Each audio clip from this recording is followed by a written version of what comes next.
Buenas noches, bienvenidos a la primera jornada del conocimiento en terapia física organizada por la Asociación de Estudiantes de Terapia Física de la Universidad de Costa Rica. Yo soy la presidenta de la asociación, igual que este es el día 3 de la jornada, esta es nuestra quinta charla. Ya vamos perdiendo la cuenta conforme van avanzando, como podrán notarlo. Los voy a dejar con los dos moderadores. Sin más, bienvenidos a todos y todas. David. Buenas noches, ¿cómo están? Bueno, primeramente bienvenidos y queremos darle muchísimas gracias en este caso, nuestra profesora Berta Álvarez Montoya por brindarnos este espacio. Entonces, la profesora Berta o la licenciada Berta Álvarez Montoya, ella es licenciada en terapia física y es docente en la Universidad de Costa Rica. Y ella, dentro de su currículum, ella fue terapeuta física en la Asociación Nicaragüense de Hemofilia, en la Cruz Roja Nacional Nicaragüense. También fue terapeuta física en la Asociación Costarricense de Hemofilia y ha sido expositora del Congreso Mundial de Hemofilia en París, Francia, en el 2012 y también en Melbourne, Australia, en el 2014. Entonces, es una profesional totalmente capacitada en el área de la hemofilia. Los dejo con mi compañera Diana para explicarles la mecánica de las preguntas que se puedan realizar o que sucedan durante la sesión. Bueno, hola, mi nombre es Diana, yo soy la representante ante el Consejo de Estudiantes y bueno, voy a estar encargada en esta reunión sobre lo que son las preguntas que le tengan a la licenciada Berta respecto al tema de hemofilia. Entonces, si tienen alguna duda durante la exposición, la pueden escribir en el chat o si quieren me la pueden mandar en el chat privado a mi nombre, a Diana Leitón, y yo al final de la sesión voy a estarle realizando las consultas a la licenciada Berta Álvarez. Entonces, bueno, sin más, le damos el espacio a la licenciada para que comience con su exposición. Y muchísimas gracias. Bueno, buenas tardes, aunque parecen noches porque está tan oscuro que parece ya más de las 7, no las 6. Pero bueno, vamos a hablar de un tema que a mí me apasiona muchísimo. Tengo 40 años de trabajar con este tema. He tenido la oportunidad de hacer mucha investigación con respecto a eso y he creado, ¿verdad? Que entonces lo primero que tenemos que ver que la hemofilia va a ser un problema hemorrágico donde las personas van a presentar sangrados que pueden ser tanto internos como externos, ¿verdad? Y que normalmente se va a presentar porque la sangre no contiene una cantidad suficiente de uno de los factores de coagulación. Y ese factor de coagulación es una proteína de la sangre que controla el sangrado, ¿verdad? Entonces ya sabemos que tenemos más o menos 14 proteínas para hacer dentro de lo que es la cascada de la coagulación. Entonces, a las personas con hemofilia les va a hacer falta uno de los factores. Ahorita vamos a ver cuáles son. Ahora, la hemofilia es una patología bastante infrecuente porque normalmente se habla de que hay un hemofílico por cada 10,000 personas que nacen con ella. Ahora, la hemofilia es, aparte de que es hereditaria, también puede haber mutaciones. Entonces, en familias y en partes donde nunca ha existido una persona con hemofilia, puede salir un caso de repente. Entonces, bueno, dentro de los signos de la hemofilia, vamos a ver que tenemos los signos que tenemos hemofilia A y B. Entonces, y lo que se van a presentar son hematomas extensos, que es cuando hablamos de un sangrado dentro de los músculos. Después tenemos hemartrosis, que son los sangrados en las articulaciones. Particularmente esos sangrados de articulaciones se presentan según el orden en rodilla, codos y tobillos. Son los lugares más comunes, aunque el sangrado se puede presentar en cualquier articulación, como igual en cualquier músculo, pero también hay músculos muy específicos. Uno de los que más sangra es el iliotibial. Ahora, cuando se presenta un sangrado articular, sobre todo, que es el más común, lo que va a empezar es, primero que nada, el dolor, que el dolor es de una sensación extraña porque lo que la persona siente es donde se va estirando la articulación porque se está llenando de sangre, entonces se va a poner, ya después empieza a ver la hinchazón, por supuesto, ese dolor va a causar rigidez y va a haber una dificultad muy grande para utilizar esa articulación y por supuesto el músculo. Ahora, como les decía, entre los tipos de la hemofilia, tenemos la hemofilia A, que es la que mayormente hay, que más o menos representa un 85% de los hemofílicos, son de hemofilia A, que lo que les va a faltar es el factor 8 de coagulación, ¿verdad? Después tenemos la hemofilia B, que eso representa más o menos un 14%, y a ello lo que le falta es el factor 9. Y por último hay un 1% que es en la hemofilia C, y que lo que falta es el factor 11, pero eso se presenta solo en árabes. En gente latina no son. La mayor parte del mundo solo va a tener hemofilia A y B. Ahora, la hemofilia se habla de que es una enfermedad hereditaria que va ligado al sexo. ¿Por qué? Porque va a estar en el cromosoma X, ¿verdad? Entonces, eso nos va a hablar de que, por lo general, por eso es que se habla mucho de que la hemofilia solo se presenta en hombres, pero en realidad no es que solo se puede presentar en hombres. Lo que pasa es que en el caso de la mujer dentro de los cromosomas sexuales tiene 2X y el hombre tiene X y Y. Entonces, como el hombre solo tiene una X, cuando esa X tiene el gen portador, entonces automáticamente va a ser enfermo porque el otro cromosoma es el Y. Mientras que la mujer puede tener un cromosoma X con hemofilia y el otro sano. Entonces se habla que es una mujer portadora. Ahora, en el caso de que la mujer sea portadora, la mujer va a tener dentro de sus hijos un 50%. Si tiene hijas, pueden ser portadoras, no hemofílicas. Y de los hijos, un 50% van a ser hemofílicos. Mientras que en este caso, si es el hombre el que es hemofílico y la mujer es sana, entonces si tiene mujeres, van a tener el 100% de las mujeres van a ser portadoras. ¿Por qué? Porque solo le va a poder portar el cromosoma X y el hombre solo tiene un X, entonces siempre va a aportar el cromosoma que tiene la patología. Mientras que si tiene hombres, todos los hombres van a ser sanos porque les va a aportar el cromosoma Y.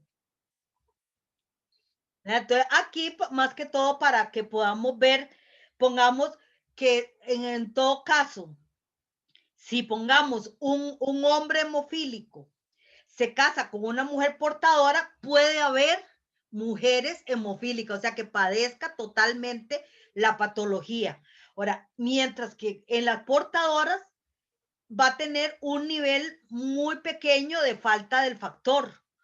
Entonces no representa ningún problema de sangrados.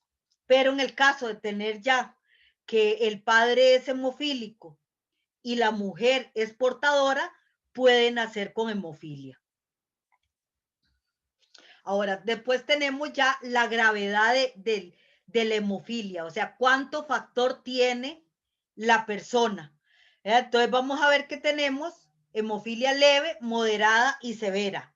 Entonces tenemos la hemofilia leve, significa que la persona tiene de ese factor entre un 5 y un 40%, mientras que la moderada va a tener entre un 1% y un 5%. Y la severa va a tener un 1% o del todo no tiene nada. Entonces, esto es para que veamos algunas de las hemartrosis, en este caso de la rodilla, que es una de las articulaciones más comunes que se presentan, ¿verdad? Entonces, ya cuando ha tenido muchos sangrados. Ahora, en esa severidad, cuando el caso del hemofílico es severo, o sea, que tiene menos de un 1%, entonces uno de los problemas que tienen es que va a presentar sangrados espontáneos. Eso significa que de la nada, sin hacer ningún esfuerzo, sin hacer nada, puede tener sangrados, ¿verdad? Permanentemente. Entonces, normalmente, sobre todo cuando se está en crecimiento entre digamos más o menos 8 o 9 meses de nacido hasta más o menos los 15 años, esa persona puede estar teniendo de 1 a 2 sangrados por semana espontáneos, o sea, no porque haga ninguna cosa va a presentar. Lo más común, el sangrado más común que se va a presentar es la hemartrosis o el sangrado articular. En algunos casos se presenta el hematoma o el sangrado muscular, pero el más común es el sangrado articular. Ahora, en el leve y en el moderado, el sangrado solo se presenta cuando hay un trauma o cuando hay una intervención, ya sea quirúrgica o una intervención odontológica, sobre todo en las extracciones. Entonces, son personas que van a necesitar tener el reemplazo de ese factor antes de hacer la intervención. Ahora, ¿dónde, como les decía, dónde va a ocurrir ese sangrado? Lo más común es las articulaciones. Y como veíamos anteriormente, las articulaciones más comunes va a ser rodilla, codo y tobillo. Son las más comunes, ¿verdad? Pero algunos han sangrado en el hombro, la cadera, las manos, la columna.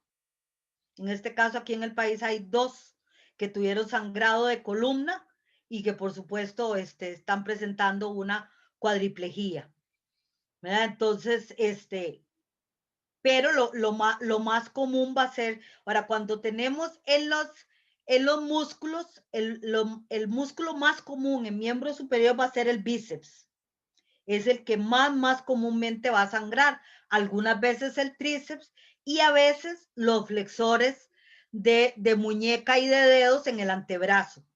En el caso del miembro inferior, el más común es el iliozoas, que la gran mayoría se confunde con un problema de apendicitis, sobre todo cuando el iliozoas que está sangrando es el derecho. Entonces, algunas veces se confunde con que sea una apendicitis, pero que en realidad es un sangrado muscular del iliozoas.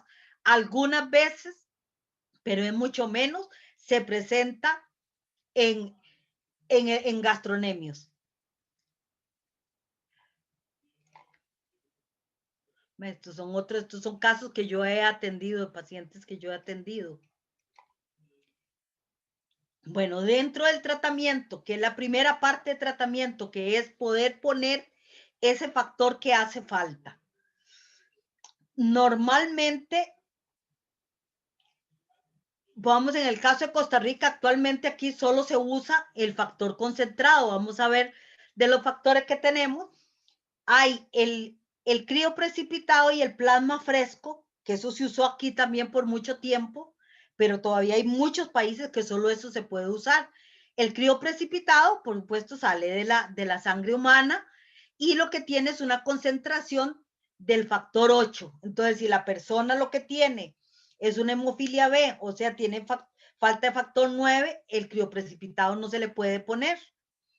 Pero también tiene el problema de que hay que poner mucha cantidad. Entonces se necesitan muchísimas donaciones. Y en el caso del plasma fresco, ese sirve tanto para el factor 9 como para el factor 8. El único gran problema es que la cantidad de plasma que se debe poner es sumamente grande. Entonces, eso hace que se presente un problema, un problema de sobrecarga circulatoria por la cantidad que hay que poner para poder disminuir o parar el sangrado. Recordemos, cuando se presenta un sangrado, la persona no es que va a sangrar una gran cantidad, que sale mucha sangre. Sangra exactamente igual que cualquier persona. Lo único es que no para, no se forma el coágulo, entonces sigue saliendo la gotita, la gotita. Pongamos en el caso de cuando se presenta un sangrado articular, entonces la sangre sigue llegando, sigue llegando, sigue llegando y para exclusivamente cuando ya la articulación no puede extenderse más. Entonces, por presión es que para el sangrado, pero por eso es que sucede que la articulación se deforme tanto. ¿Verdad? Por eso es que se puede poner de estos tamaños tan grandes, porque precisamente se llena muchísimo. y no se ha podido parar. Ahora, la otra cosa que se presenta, el otro tenemos es ya el factor concentrado, entonces que eso sale también de la sangre humana y solo se va a tener el factor que hace falta, ya sea factor 8 o factor 9. Entonces, por supuesto, esa es una inyección que se pone intravenosa, es muy rápida y para el sangrado sumamente rápido. Pero otro de los problemas de parar ese sangrado, pongamos cuando tenemos un sangrado articular, es que precisamente si la sangre está dentro de la articulación, o sea, está fuera del sistema circulatorio, la sangre se coagula. Entonces, por eso es que se dan esas deformidades tan grandes, porque esa sangre queda ahí coagulada. Entonces, cuesta mucho que salga a la circulación, lleva mucho tiempo para poderlo hacer. El otro que ha salido, que ya tiene desde 1990, empezó a salir, que es el factor recombinante, que ese va a salir de animales que, junto con la proteína del ser humano, ¿verdad? Se hace. Ahora, el problema que al ser de animales, se ha venido presentando los inhibidores. Ahorita vamos a hablar de los inhibidores. La ventaja del recombinante es que no va a tener virus. En el caso del factor concentrado, el crío o el plasma, si hay alguna enfermedad que no se conozca, que esté saliendo nueva, se les puede transmitir. Ya las enfermedades que se conocen, pongamos una que hubo un tiempo, teníamos la enfermedad de las vacas locas, que entonces la persona lo podía tener cuando donaba sangre, entonces donaba esa sangre y lo tenía. Pongamos una de las contaminaciones más grandes que se dio, que se fue en el 84, fue la contaminación con SIDA, porque en ese momento no se conocía tanto el SIDA, la gente dona sangre a las casas farmacéuticas para que ellos hagan el factor y resulta que como todavía no se conocía tanto del SIDA, entonces mucho de ese factor estuvo contaminado con SIDA, entonces hubo una contaminación a nivel mundial de SIDA por el factor concentrado, ¿verdad? Que se puso y estaba contaminado. En algunos países, o sea, hubo países donde no se conocía del todo. Después hubo países donde pagaron, las farmacéuticas pagaron para que lo recibieran contaminado para no perder ellos lo que habían hecho. Bueno, los inhibidores, pongamos en el caso del factor recombinante, los inhibidores es que el cuerpo deja de reconocer ese factor que le hace falta cuando se lo inyectan, pongamos en factor concentrado o recombinante. Entonces, si le faltaba el factor 8, entonces lo deja de reconocer. Entonces, ¿qué pasa? No para el sangrado, porque entonces sigue sangrando, porque para el cuerpo ese factor que están poniendo no es como que sea el factor. Entonces, ¿qué se ha tenido que hacer para la gente que tiene inhibidores? Entonces, se está fabricando factor 7, no el 8 ni el 9, sino factor 7 para poder poner una cantidad suficiente que permita hacer la coagulación en personas que tienen inhibidores, porque ya si se pone el factor 8 o el 9, que es el que les haga falta, ya no lo reconoce, entonces es igual a que no se le estuviera poniendo, entonces el sangrado sigue permaneciendo ahí permanentemente. Bueno, en el caso de Costa Rica, de la cantidad de hemofílicos que tenemos, por provincia tenemos 13 en Guanacaste, Alajuela tiene 33, Heredia 27, Limón 21, Punta Arenas 17, Cartago 25, San José 82.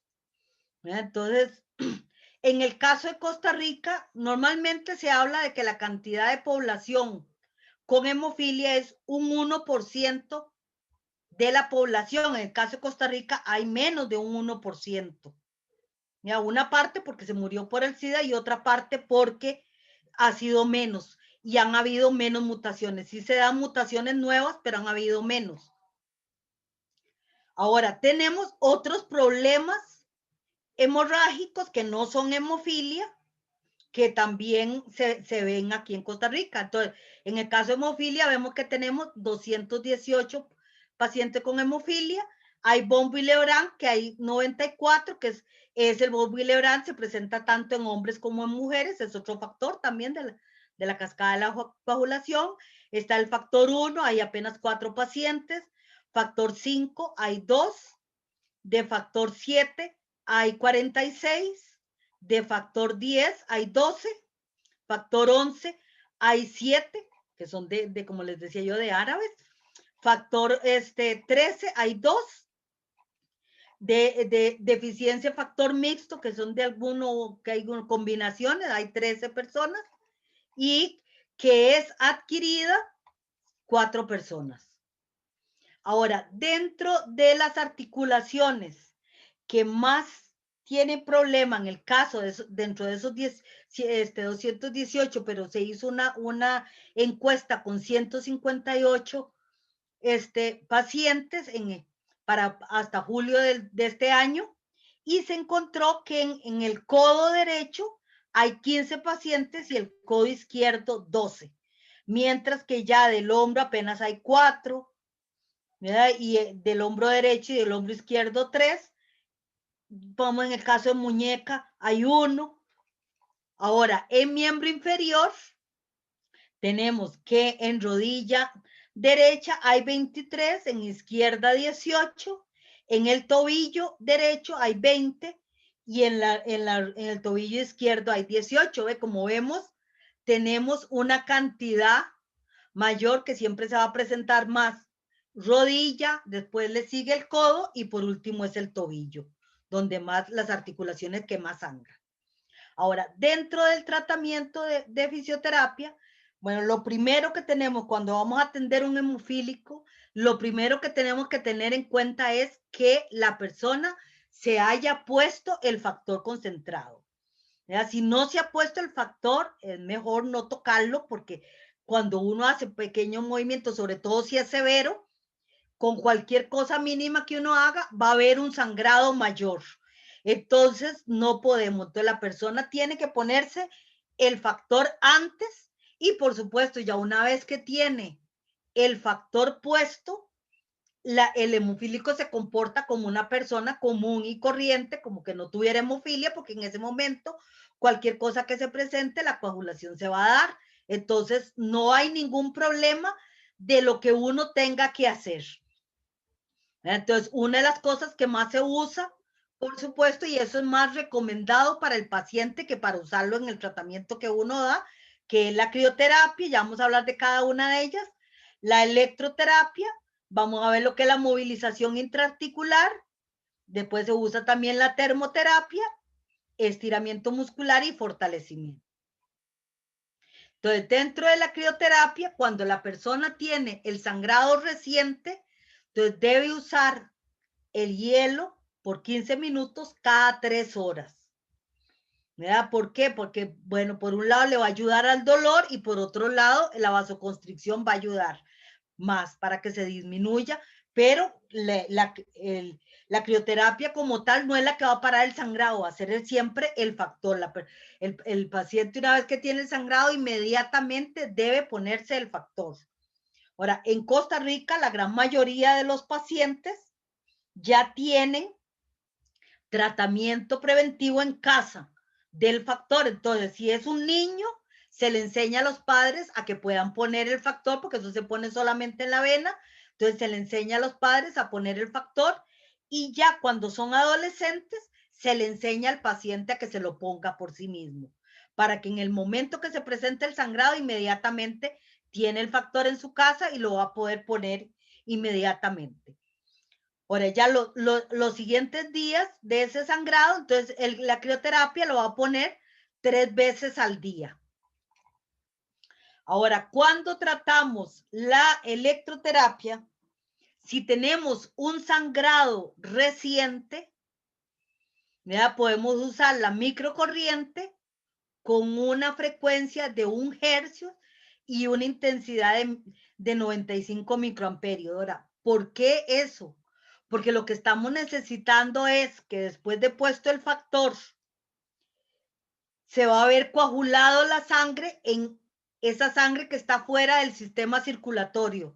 Entonces, se necesita que esa sangre vuelva a pasar para el sistema circulatorio. Entonces, en este caso, la electroterapia nos va a servir para que esa sangre coagulada pueda disolverse un poco y poderla ir mandando poco a poco al sistema circulatorio.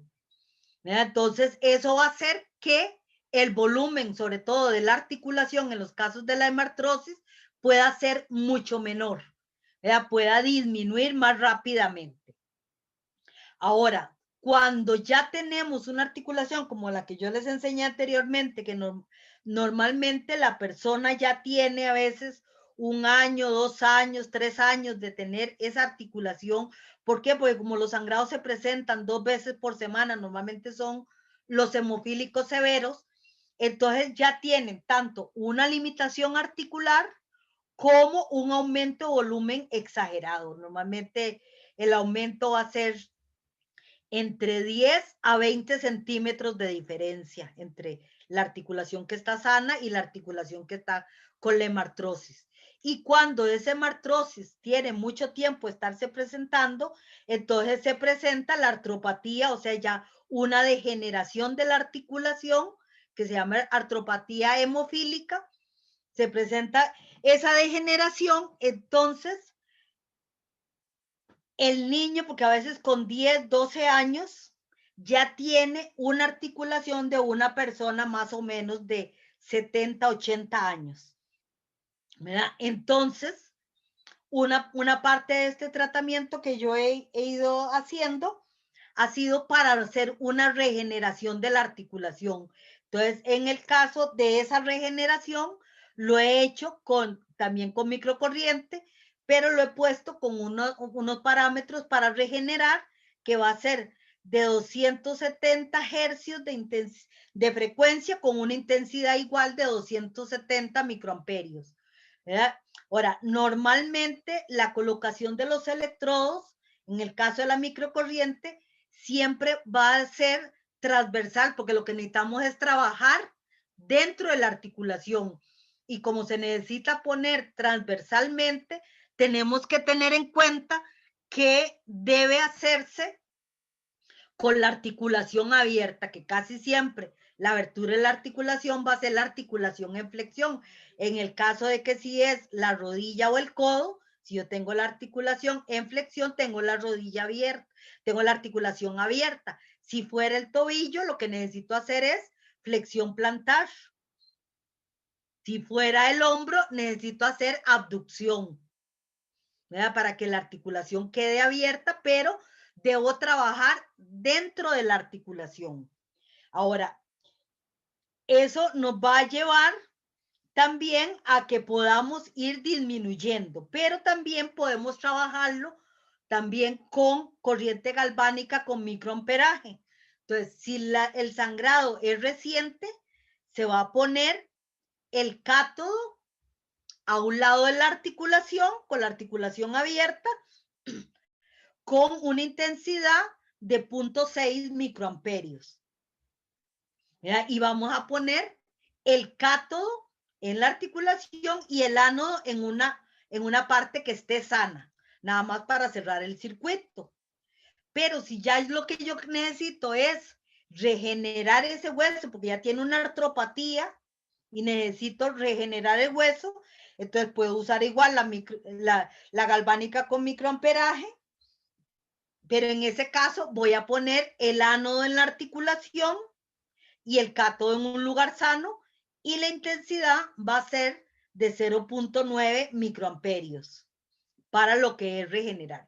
Ahora, por supuesto, cuando en el caso de que lo que necesito es mandar a la circulación, hacer una reabsorción, la reabsorción no se va a hacer tan rápido porque tenemos una sangre coagulada porque se está poniendo el factor. Y la persona va a tener que ponerse ese factor por lo menos por 4 o 5 días seguidos. Entonces, la coagulación de la sangre que está fuera del sistema circulatorio se va a estar dando más fuertemente. Entonces, necesitamos una cantidad de sesiones mayores para lograr esa reabsorción. ¿Verdad? Entonces, estamos hablando que a veces se necesita un mes, 2 meses para poder mejorar, poder disminuir esa cantidad de sangre coagulada en la articulación y poderla mandar a la circulación. Entonces, por supuesto que esa cantidad de sangre coagulada va a hacer que el hueso empiece a presentar artrosis, porque precisamente una sangre coagulada no permite el movimiento, el líquido sinovial se disminuye, o sea, no puede actuar correctamente, porque lo que va a estar predominando va a ser la sangre coagulada. Entonces vamos a necesitar poder hacer la parte regenerativa. Entonces son tratamientos a largo plazo, no son tratamientos que uno puede decir en 10 sesiones yo puedo hacer el cambio. Ahora, si uno puede atender a la persona con hemofilia el mismo día del sangrado, no se permite que quede tanta sangre coagulada, porque todavía no se ha podido coagular totalmente, y entonces al poner uno la electroterapia, eso hace que salga muy rápidamente a la circulación, pero difícilmente se logra atender el mismo día. Entonces ya después hay que empezar a tratar la regeneración articular, que eso se va a llevar, son tratamientos más o menos entre 8 meses a 24 meses. Después, la otra parte importante, aunque ellos van a presentar la contractura muscular, pero realmente la contractura mayor se va a dar a nivel intraarticular, o sea, los tejidos blandos. Entonces, para eso se va a necesitar la movilización intraarticular. Esa movilización, podemos ver que hay 4 formas de hacerse, que tenemos la tracción o separación articular, la aproximación o la unión articular, deslizamiento y rodamiento. Ahora, eso va a depender del tipo de articulación en lo que se va a poder hacer. Entonces, como ya sabemos que tenemos 3 articulaciones principales que dan los sangrados, que son la rodilla, el codo y el tobillo, el tipo de articulación es parecida. Ya va a ser tipo bisagra. Entonces, vamos a hacer tanto la tracción, esa separación, para poder estirar el tejido blando. Vamos a hacer la aproximación para poder estimular los estatomecanos receptores y que puedan tener, ¿por qué? Porque el dolor ha sido muy alto y pierden la propiocepción. Entonces, la aproximación nos va a ayudar a eso. Pero además vamos a hacer el deslizamiento, que eso va a hacer mover esa articulación para poder estirar más. Y ahí el rodamiento, que es cuando uno le va a pedir, pongamos que haga la flexión, y uno va a empujar el hueso para poder ayudar a hacer esa flexión. Porque entonces necesitamos trabajar más que la parte muscular, la parte intraarticular. Entonces, por eso, la primera movilización que se debe hacer es la intraarticular y después seguimos con la movilización muscular. Otra de las cosas, ya cuando los problemas tienen mucho tiempo y ya tenemos además la contractura muscular, entonces vamos a usar la termoterapia, que puede ser superficial o profunda. Entonces tenemos la que más comúnmente se usa, es la compresa caliente, pero podemos usar la hidroterapia, podemos usar parafina, podemos usar cualquiera de las de la termoterapia superficial para poder ayudar a hacer el estiramiento muscular. Y también podemos usar la termoterapia profunda, que la más usada es el ultrasonido, pero en ese caso tenemos que esperar que haya terminado el crecimiento. Recordemos que si usamos el ultrasonido en la articulación, disminuimos la epífisis de crecimiento si no ha terminado el crecimiento. Entonces, normalmente el ultrasonido se pone ya cuando ha terminado el crecimiento, que normalmente es, como son hombres, mayor de 21 años. Y lo vamos a poner en los músculos que estén limitados. Porque pongamos, si tenemos una contractura en rodilla, vamos a tener contractura tanto del cuádriceps como de los isquiotibiales, no solamente de uno. Va a tener, porque normalmente va a tener una flexión con rigidez, que no va a tener, los grados de extensión van a ser mínimos y los grados de flexión también. Va a tener una posición que se va a quedar ahí rígido, igual en el codo o el tobillo. Entonces necesitamos trabajar tanto el agonista como el antagonista para poder mejorar esa contractura. Después vamos a pasar a hacer el estiramiento para poder trabajar con el músculo, hacer ese estiramiento. ¿Verdad? Como les decía, si el paciente tiene puesto el factor, no vamos a tener ningún problema. Pero si no tiene puesto el factor y hago estiramiento, automáticamente voy a hacer un sangrado muscular. Entonces se va a hacer un sangrado bastante grande. ¿Verdad? Si ya tiene puesto el factor, no hay probabilidad de que sangre, no va a pasar nada, pero entonces por eso siempre tenemos que tener mucho cuidado y tenemos que preguntar antes de empezar a atenderlo si tiene puesto el factor. Si no tiene puesto el factor, no lo debemos tocar. Tenemos que hacer solo, si vamos a hacer algo de movilización, tiene que ser solo movilización activa, hecha por el paciente. No podemos hacer nosotros ninguna cosa, ni tampoco podemos hacer la movilización intraarticular, porque automáticamente vamos a hacer otro sangrado.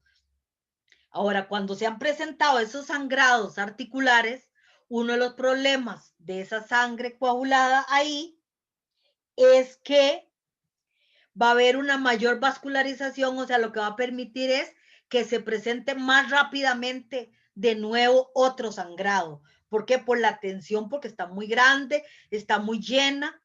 ¿Verdad? Entonces, por eso tenemos que trabajar en el fortalecimiento muscular. ¿Por qué? Porque entre más fuerte está el músculo, mayor separación articular se va a dar. Entonces, eso va a disminuir esa presión articular y hace que los sangrados se disminuyan muchísimo. Entonces, es muy importante el fortalecimiento muscular. Ahora, igual, el fortalecimiento tenemos que empezarlo muy poco a poco. ¿Verdad? Entonces, vamos a empezarlo casi siempre con contracción isométrica, con poca fuerza, poca contracción, porque igual, si es un hemofílico severo, con una contracción isométrica fuerte, es suficiente para presentar un sangrado muscular.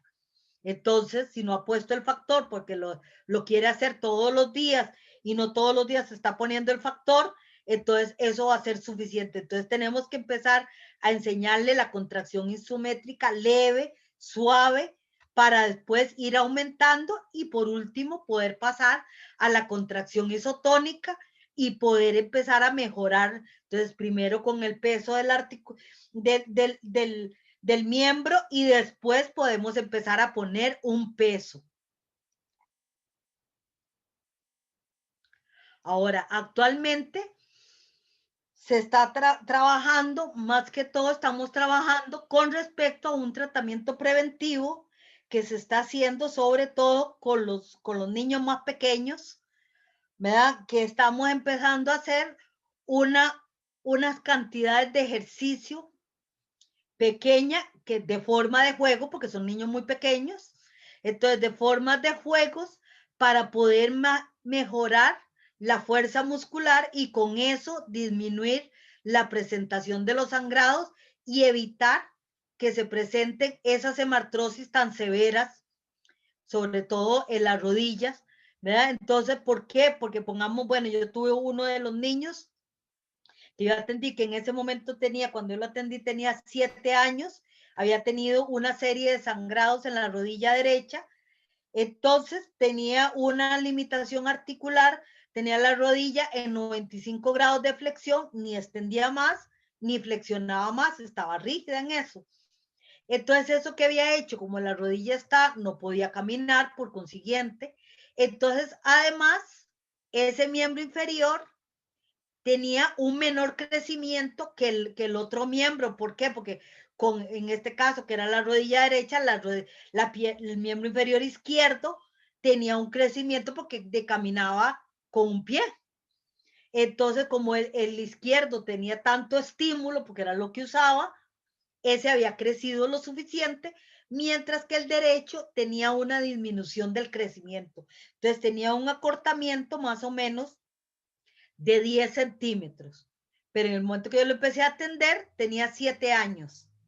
Entonces, con todo el tratamiento y ya cuando logramos hacer la extensión de la rodilla, logramos mejorar el arco de movimiento, que ya tuviera algún grado de extensión y de flexión mayor y todo eso, y empezó otra vez a caminar, como todavía estaba en crecimiento, actualmente tiene 14 años. Ya actualmente el acortamiento se eliminó porque ya empezó a estimular el miembro derecho, y al usar el miembro derecho, al hacer el ejercicio, al caminar y al hacer la estimulación, empezó a crecer normalmente como el otro miembro y actualmente ya no tiene el acortamiento. Todavía no ha terminado el crecimiento, pero ya no tiene el acortamiento porque ya usa los dos miembros. Entonces, si todavía estamos en periodo de crecimiento, podemos eliminar esos acortamientos. Si ya terminó el crecimiento y no se había tratado, pues ya el acortamiento no se va a eliminar, sino que ya hay que poner un alza. Entonces, por eso precisamente es que se está tratando de poder tener este tratamiento preventivo para poder ir creando la disciplina del ejercicio, porque anteriormente, hace muchos años, se suponía que el juego, el ejercicio, aumentaba el sangrado, cuando en realidad es todo lo contrario. Entre más fuerte está el músculo, menos probabilidad del sangrado, porque el sangrado más común que se da es el sangrado articular más que el muscular. Entonces, entre más fuerte está el músculo, más separada está la articulación, entonces hay menos probabilidad de roce y por consiguiente de que haya mayor vascularización para que se presente el sangrado. Entonces, actualmente tenemos un programa de ejercicios y eso se ha comprobado que elimina la formación de sangrados. Antes no, como se suponía que eso no se debía hacer, entonces tenían una debilidad muscular muy alta y por supuesto que a veces con solo ponerse de pie era un sobreesfuerzo para la articulación y eso hacía que solo ponerse de pie se volviera a presentar un nuevo sangrado. Entonces, por eso ahora tenemos este programa y se está haciendo con niños, sobre todo de 2 años a 6 años. Estamos llevando ese programa para poder ver los beneficios que tiene. Entonces, por supuesto, cuando estamos iniciando tanto en los juegos o en ejercicio, tenemos que empezar con una intensidad muy baja que la vamos a ir aumentando a moderada y después ya de cierto tiempo se puede hacer ya con resistencia. Entonces se trata de que ese ejercicio se haga por lo menos mínimo de 4 a 5 veces por semana. Si lo pueden hacer diario, es mucho mejor. Por eso es que en estos niños pequeños lo que se debe enseñar es juegos para que realmente lo puedan hacer todos los días. Entonces, porque el niño siempre va a querer jugar todos los días. Ahora, si logramos ese fortalecimiento muscular y se mantiene bien, por supuesto que la persona con hemofilia puede hacer cualquier deporte, porque inclusive en los hemofílicos siempre lo que se había recomendado como ejercicio era la natación, porque se suponía que ejercicios deportes de contacto y otro tipo de ejercicio no era conveniente por la probabilidad de los sangrados. ¿Verdad? Ahora, como lo que siempre se les ha recomendado es la natación, la gran mayoría de los hemofílicos odian la natación y le fascina, por supuesto, el fútbol, porque es precisamente lo que tienen más prohibido. Ahora, si tenemos un buen fortalecimiento muscular, la probabilidad de sangrado es mucho menor. Y si además quiere hacer cualquier deporte, básquetbol, voleibol, fútbol, ahora, por supuesto que los compañeros con los que va a jugar tienen que saber que la persona tiene hemofilia para que no le hagan un juego demasiado brusco, pero las probabilidades de sangrado son mucho menores. Entonces, bueno, ¿cuáles son las partes que más fortalecimiento vamos a tener? Bueno, por supuesto, para rodilla, codo y tobillo. ¿Por qué? Porque son las articulaciones que más comúnmente van a tener el sangrado. Entonces, en el caso de rodilla, vamos a empezar con isométrico, tanto de cuádriceps como de isquiotibiales, porque necesitamos trabajar los dos componentes musculares para que realmente haya un buen balance muscular, porque si solo tenemos uno de los componentes musculares más fuertes, entonces hay un mayor esfuerzo, va a haber recurvato en el caso de la rodilla y eso va a llevar a una mayor vascularización y por consiguiente un aumento de los sangrados. Entonces necesitamos tener un buen balance muscular para que se dé, se dé un balance y haya menos probabilidad. En el caso del codo, bueno, aquí tenemos en el caso cuando se ha tenido problema con la cadera y por supuesto que aunque la mayor articulación que tiene sangrado hace la rodilla, necesito mantener todo el miembro inferior con buena fuerza muscular. ¿Verdad? Entonces no voy a trabajar exclusivamente la rodilla. Cuando se ha presentado los sangrados voy a trabajar mayor énfasis en la rodilla, pero voy a trabajar todo el resto del miembro. Y además no debo de descuidar el tronco ni debo descuidar los miembros superiores, aunque tenga solo los sangrados en rodilla. ¿Verdad? ¿Por qué? Porque entonces ya mejoro la rodilla y se empieza a presentar sangrados en otro lado. Entonces tengo que mantener un buen balance muscular permanentemente. Y después el otro, que lo que es el codo y el hombro, para poder trabajar bien. ¿Verdad? Entonces, bueno, yo creo que ya está aquí. Para que puedan ver otra hemartrosis en el caso del codo. Y entraríamos a la parte de preguntas.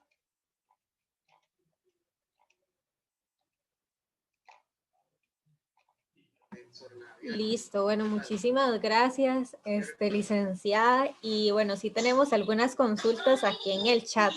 Entonces, la primera sería que cada cuánto se deben aplicar las personas el factor concentrado. Ok, cuando ponemos el factor concentrado a nivel preventivo, se pone de día de por medio. O sea, porque pongamos en el hemofílico severo, como está teniendo sangrados tan permanentemente y son espontáneos, entonces se usa de día de por medio para evitar la cantidad de sangrados. Si es en un leve o moderado, no se pone del todo. Y normalmente, cuando ya termina el crecimiento, se disminuye mucho la probabilidad de grandes desangrados permanentes. Entonces ya en ese caso, el hemofílico empieza a ponerse el factor cada 2 días o cada 3 días como prevención. Ahora, en el momento que se presente el sangrado, se va a poner una cantidad de factor ese día y se va a poner más o menos por 3 o 4 días seguido, mientras estuvo el sangrado. Pero si no hay sangrado, se pone preventivamente de día por medio si está en crecimiento y cada 2 o 3 días si ya terminó el crecimiento. Ok, muchísimas gracias. Bueno, la segunda sería, la electroterapia solo se coloca si hay afecciones en las articulaciones, no se coloca si hubo sangrados a nivel muscular. Sí, claro, también a nivel muscular. Entonces vamos a ponerlo de la misma forma, solamente que en el músculo, si es microcorriente, que su efecto es interpolar, vamos a poner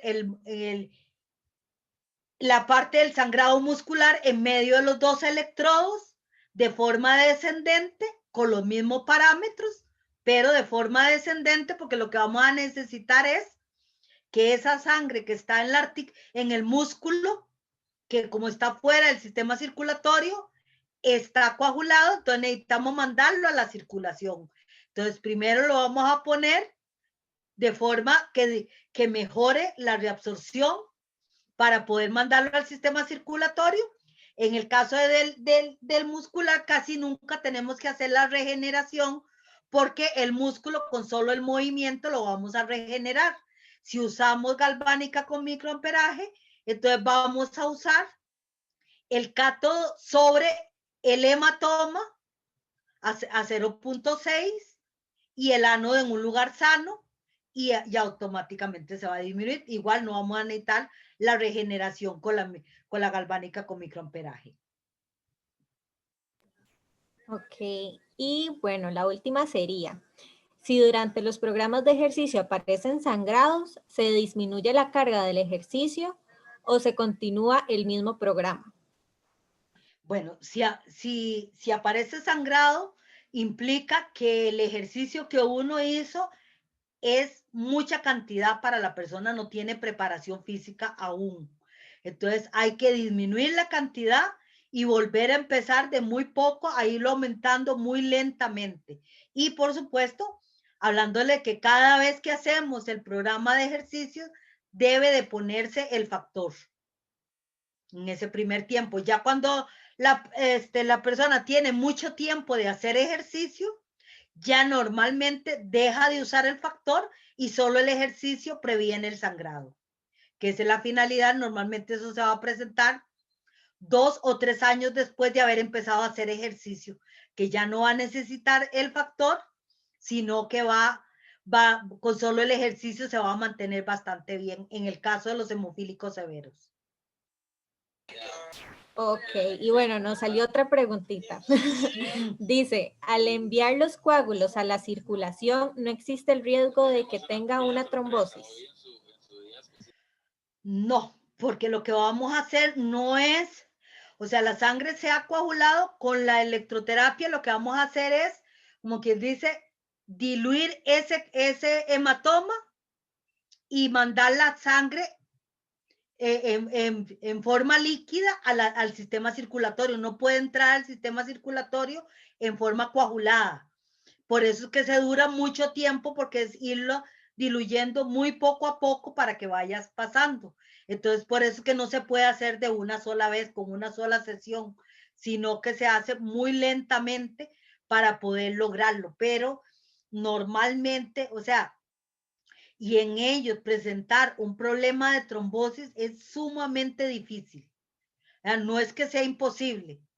Claro que sí, si se puso muchísima cantidad de factor, puede llegar a tener un problema de trombosis, pero es muy difícil, muy poco probable que eso se presente. Lo más común es que se presenta el sangrado. Ahora, por supuesto, cuando estamos manejando el dolor, si estamos manejándolo con medicamento, entonces el hemofílico no puede usar la aspirina.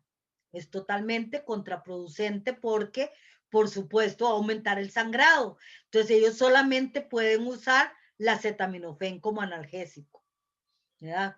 Entonces, ahora el sangrado hace que la persona tenga dolores muy fuertes, ¿ya? Pero entonces el tratamiento por eso debe ir dirigido a disminuir, por un lado, a parar el sangrado, pero a disminuir la sangre que está en el lugar, porque aunque ya el sangrado haya parado, pero si tenemos el hematoma ahí permanente o tenemos la hemartrosis, o sea, tenemos la sangre coagulada en la articulación, eso sigue doliendo porque está sumamente tenso. Entonces, cuando vamos disminuyendo eso, es con lo que se va disminuyendo, porque la acetaminofén va a disminuir el dolor por una cantidad de horas, pero el problema lo tenemos ahí. Ahora, a veces, en cuanto a electroterapia, a veces en los hospitales se usa poner, como el dolor es tan severo, se usa la corriente TENS, pero solo pone la corriente TENS. Entonces, de eso es igual que haber tomado la acetaminofén. O sea, va a tener una disminución del dolor por una cantidad de horas, pero el problema está exactamente igual.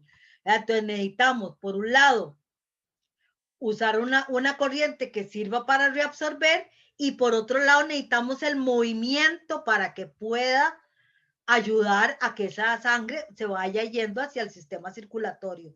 Entonces, no solo la electroterapia va a ayudar, por eso cuando estábamos en la articulación, se necesita hacer también la movilización intraarticular, porque necesitamos mover internamente para que esa sangre pueda moverse hacia la circulación. Bueno, muchísimas gracias. Aquí se cierra lo que es la sección de preguntas y le doy el micrófono a mi compañero David. Bueno, muchísimas gracias, licenciada Berta. Ha sido un placer el día de hoy tenerla acá y que nos haya compartido un poquito de su conocimiento vasto en lo que es la hemofilia y el tratamiento terapéutico.